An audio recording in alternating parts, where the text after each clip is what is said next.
สีสี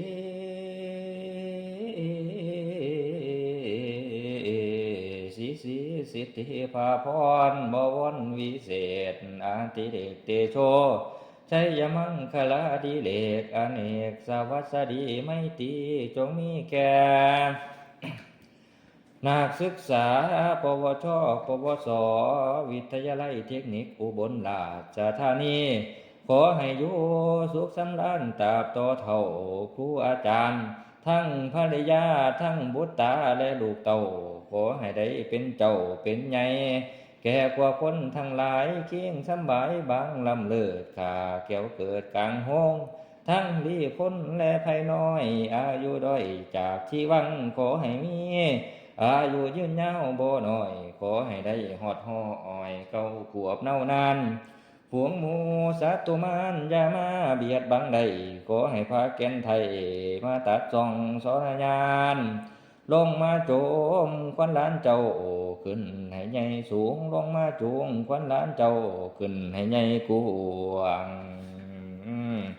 สีสีมือนี้แม่นมือดีสีสีมือนี้แม่นมือมันให้เจ้ามันยิ่งกลัวก่อนพาแอน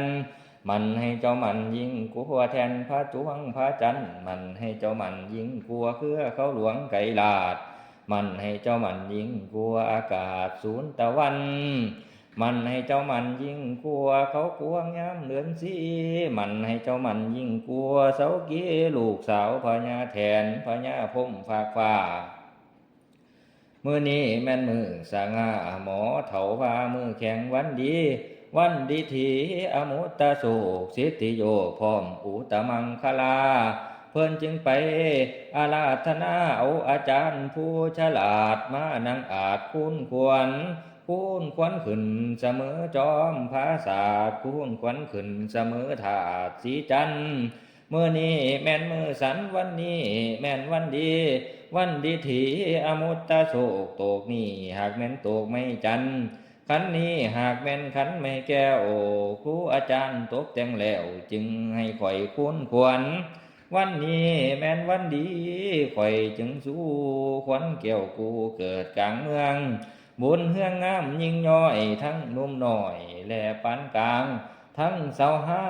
มและเฒ่าแก่พ่อแม่พ่อมลูกเต้าและนาลีทั้งเศรษฐีและถ้วยข้าทวนหน้าหมู่เศร้าเมืองบุญเฮืองงามเลือดฟ้าขึ้นขี้ข้อมาเอิ้นเหียกเอาขวัญมาพลันพำพร้อมครูอาจารย์มานั่งล้อมเจ้าอยู่สอนรอนเมื่อแต่เฮาเท่านี้แล้วย่อผ้าขวัญขึ้นมันก็บ่มีใดขอแก่พาแก่นไทยเจ้าผู้มีบุญมาซอยย่อซอยคูณขวัญล้านเจ้าเยอะข่อยจักเชิญเอาเจ้ามาดฟ้าผู้อยู่กำไฟเหนือข่อยจักเชิญเอานางคำเฝือผู้อยู่กำไฟใต้ข่อยจักเชิญเอานางเอกไข่ผู้อยู่หออาสนะคำมาซอยย่อซอยคูณขวัญหลานเจ้าเยอะ10 หมอสะดำลูกมาแต่ผู้น้อย30 หมอน้อยลูกมาแต่เมืองหลวง